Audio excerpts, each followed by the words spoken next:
So let's have a look on this type of questions, declarative questions. The declarative question is an exceptional type of yes/no question, identical in form to a statement. بالضبط هو يطابق أو يشابه الستيتمنت except for the final rising question intonation. فقط إنه أنا بنهاية الجملة I raise my tone. خلي نشوف هذه الجمل وتلاحظون شلون الإشارة مال الانتونيشن صايرة على حرف العلة، على الحرف مال العلة، وشون هي طايرة لي فوق، يعني بمعنى rising intonation. You've got the explosive. You've got the explosive question mark. You've spoken to the ambassador. You've spoken to the ambassador. You realize what the risks are. You realize what the risks are.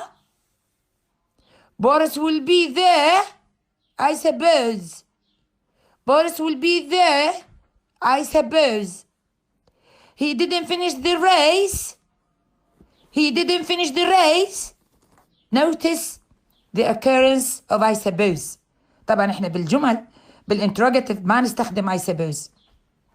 هنا أنا أفترض، أسأل بافتراض. I suppose impossible in normal questions. مستحيل تلقون كلمة I suppose بالnormal questions. يعني يجوز أنت تتوقع من عندي حجيب لك سؤال أقول لك declarative questions with I suppose. declarative questions with I suppose. فأنت تعطيني جملة وتخلي لي كوما وبعدين تخلي لي I suppose، بس أنت الرايزنج تون يكون قبل I suppose. I suppose ما لها علاقة بالرايزنج تون. إذا بس قلت لك انطيني do as required declarative question، قد أقول لك يعني positive declarative questions، أو أقول لك negative declarative questions. شوفوا هسه احنا عندنا أول جملة positive you've got the explosive، آخر جملة negative he didn't finish the race. فممكن يكون عندي positive declarative question، وممكن يكون عندي negative declarative question، ممكن يكون عندي declarative question with I suppose. فانتبهوا لهاي الحالة. Okay, now please notice also this important thing. اكو شيء ايضا مهم اريدكم انتم تنتبهوا له. شوف بنفس الملاحظة مال I suppose. Notice the occurrence of I suppose. Impossible and normal question. There is another note. See, declarative questions show their assertive character and the inadmissibility of non-assertive forms. يعني declarative sentence أني أشتغلها عادي مثل الستيتمنت اللي ممكن تكون مرة نيجاتيف مرة تكون بوزيتيف، بس ما تاخذ النون assertive form اللي تيجي ويا الكويشن أو اللي تيجي ويا النفي. انتبهوا لها. يعني هي ممكن مرة تكون نيجاتيف مرة تكون بوزيتيف، ممكن جملة مرة تكون منفية مرة تكون مثبتة، لكن ما تاخذ الفورمز اللي تجي ويا النفي أو السؤال أو جمل السؤال اللي هي non-assertive form. تذكرون من قلنا عندنا non-assertive form. These forms are used in negative and in interrogative. فأنا إذا سويت جملة استفهامية استخدم وياها شنو؟ كل الassertive form أحولها إلى non-assertive form. أحولها إلى شنو؟ إلى non-assertive form. شوف هاي الجملة the guest have had nothing to eat. دولة الجيست ما لقوا شي يأكلوا. have had nothing to eat. صح. the guest have had something to eat. هسه أنا راح أسويها جملة أقول the guests have had nothing to eat. أو أقول the guests have had something to eat يصير، بس غلط أقول the guests have had anything to eat.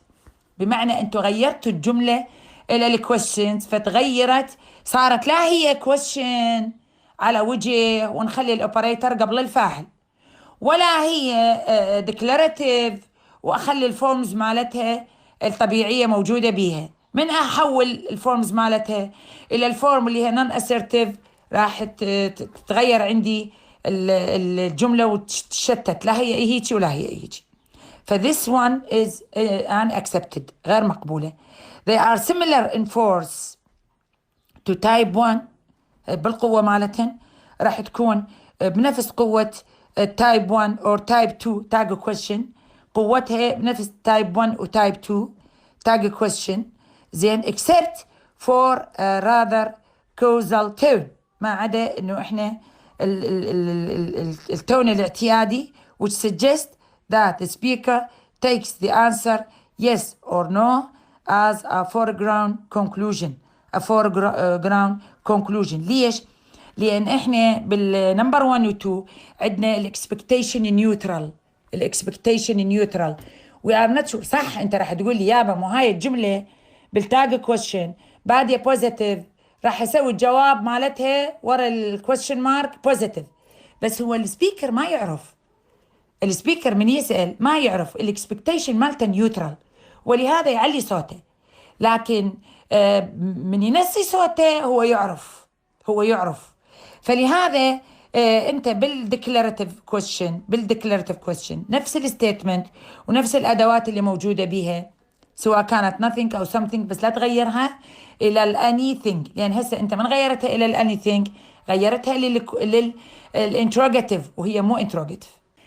Now we will move to another section 7.51, and I request your attention here because it is very important. Yes/no questions with modal auxiliaries. The formation of yes/no questions with modal auxiliaries is subject to certain limitations and shifts of meaning, because if you ask by yes/no question with modal auxiliaries, you are asking with the meaning of that auxiliary. That is why it says that it is subject to certain limitations بعض القيود التحفظات and shifts of meaning. The modals of permission, for example, may, special British English, and can. And of obligation اللي هي must, special British English, and have to. Involve انتبهوا لهاي الاكسبلانيشن رجاء. Involve the speaker's authority in a statement and the listener's authority in a question. شلون؟ أنا عندي أنا والطالب مالتي هسا أنا السبيكر، أنا المتحدث، والطالب مالتي هو الليسنرز، صح لو لا؟ لكن في حالة البرميشن منو اللي يطلب الاستئذان؟ السبيكر لو الليسنر؟ طبعا الليسنر هو اللي راح يطلب. may I leave now من اللي يطلب؟ الأستاذ لو الطالب؟ فإذا الليسنر it is the listener's authority in a question. يعني الليسنر هو راح يسأل سؤال فراح تكون الإجابة من السبيكر، من اللي هو سلطة أعلى. الأثورتي مالته إما راح يقول yes أو راح يقول لا. So the speaker has the authority either to say yes or no. ولهذا يقول لك بالبرميشن والابليجيشن الإجبار راح تكون it is the speaker's authority in statement. ليش statement؟ لأن السبيكر ما راح يطلب. هو منو اللي راح يطلب؟ راح يطلب الأودينس، المستمعين، الليسنرز، هو اللي راح يطلب. ومنو اللي راح يؤمر؟ راح يؤمر السبيكر. فمرة تكون أني يعني أقول له ألي lift this chair، ده أمره، أقول له lift this chair، هاي statement، عندي authority عليه، ده أسوي عليه obligation. you must clean the dishes، أنا عندي authority لو ما عندي authority، صح؟ عندي authority. لكن إحنا هسه شنو نتحدث على الكويشن، نتحدث على من؟ على الكويشن. فبالكويشن الأوثوريتي للسبيكر ستيتمنت، أما أقول له يس أو أقول له نو ستيتمنت. لكن الليسنر راح يكون الأوثوريتي مالته بالسؤال، يعني عنده سلطة أنه يسأل، وأنا عندي سلطة أنه أنا أجاوب. فلهذا شو يقولون the authority of the speaker in statement and the authority of the listener in a question. لأنه من اللي يسأل؟ الليسنر. انتبهتوا لهاي الجملة حتى تعرفونها، خاف تقولون هاي شنو الauthority of the listener، شنو الauthority of the speaker. ليش the authority of the listener in a question؟ لأن هو اللي يسأل منه، اللي يسأل الليسنر والسبيكر. افتهمتوا؟ اوكي، خلونا هسه نشوف هاي الجمل A و B و A و B. الأولى permission والثانية obligation. May I leave now؟ من اللي يسأل هذا السؤال؟ السبيكر ولا الليسنر؟ الليسنر. So we have the listener's authority in question. May I leave now? Can I leave now؟ يعني will you permit me? Will you allow me? Will you give me the permission to leave now؟ شوف ايش راح يجاوبه السبيكر. Yes you may. Yes you can. Yes you may. Yes you can. أنا أقدر أقول له no you may not. أنا صار عندي authority هنا، بس أنا جوابي مو سؤال، جوابي statement. يعني I will permit you. I will give you the permission to leave now. صارت the speaker's authority in statement. أنا أعطيت statement، المتحدث أنطى statement، بس الليسنر هو اللي سأل، فصارت عنده authority in question. Concerning may which means possibility more request. Possibility is not employed at all in questions. يعني الماي أبدا ما تجي إذا كانت تعني possibility، أبد ما تجي بquestion. من يصير سؤال listener يسأل، ما يسأل إذا كانت possible. انتبهولي، مو permission، possible. يسألون بالكان. It is more common used in American English. Could they use could الأمريكان English، while British they use can.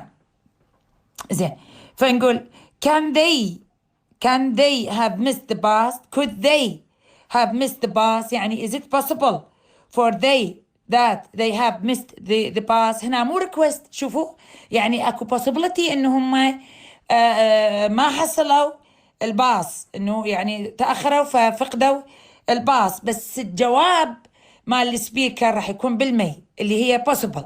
انتبهولي، سؤال الليسنر إذا كانت المي تعني possibility، إذا كان الليسنر يريد يحكي احتمالية، فبالاحتمالية شو يقول مي سوري، يقول كان أو could اللي تعني possibility، لكن الجواب مال السبيكر اللي هي statement يقول بمي أو might، يعني it is possible. فشوفوا الجملة، can they miss the bus؟ could they miss the bus؟ الجواب yes they may have. yes they might have missed the bus. هذا اليس أبو الجواب اللي جاوبه السبيكر، يعني انتبهوا لهذا الشيء. okay. concerning need. this need if the speaker if the listener، انتبهوا لي لهذا الشرح رجاء. need if it is used by the listener. if it is used by the listener. من قلت listener يعني راح تجي سؤال، انتبهوا، لأن هو الليسنر هنا اللي دا يسأل، اللي دا يطلب الإذن. منو اللي دا يطلب الإذن؟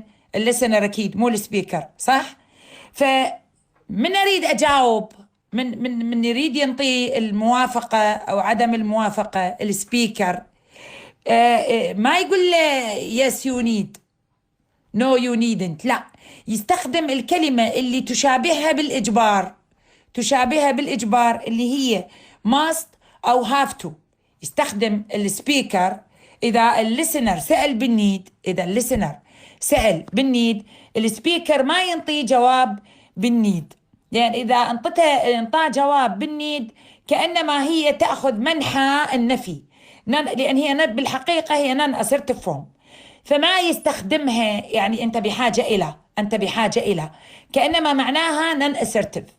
فشي يسوي هو ما يجاوب السبيكر، ما يجاوب الليسنر بالنيد، يجاوبه بالماست ويجاوبه بالهاف تو.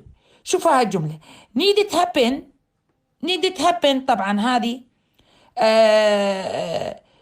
ممكن تسأل بهذه الطريقة، أو ممكن تسأل بطريقة أخرى اللي هي تعني does it need to happen؟ does it have to happen؟ ممكن انه تنسأل بهذه الطريقة اللي هي اعتبر انه need هي lexical verb، حالها حال اي فعل اخر، ومن اريد اسأل اروح اجيب verb to do اسأل، فتصير does it need to happen، يعني هنا أنا need جاية verb main lexical verb main، او اقول does it have to happen، لان have to تجي بمعنى need to، نفس المعنى نفس المعنى. إذا اعتبرناها هي main verb، إذا اعتبرناها هي modal أسأل بيها، أقول need it happen، need it happen. شوف استخدمتها مثل will it happen، would it happen، يعني سألت بيها لأن هنا أنا أعتبرها جاية هنا كموضل. أعتقد واضح شرحي. أعيد، إذا أجت need كموضل أسأل بيها فأقول need it happen، need it happen. طبعا من اللي يسأل هذا السؤال؟ يسأل المستمع مو المتحدث، مو السبيكر. المتحدث ده يستفسر منين؟ من السبيكر. وإذا أجتي need لا فعل عادي كمين فيرب، بهالحالة شو أسوي أنا؟ أسأل بالأوكسيلري فيرب do، فأقول need it does it need to happen، does it need have to happen. اعتبرت النيد هنا main verb. شو يكون الجواب؟ سواء إذا كانت هي جاية كموضل وصار السؤال بيها، أو إجتي كمين verb وصار السؤال بيها، يصير الجواب yes it must إذا كان السؤال بالنيدت needed. إذا كان السؤال بالنيدت يقول له yes it must، أو يقول له yes it has to. it لازم تاخذ has، فأنا أستخدم الهاف to، أقول yes it has to. أعتقد هسه صار شيء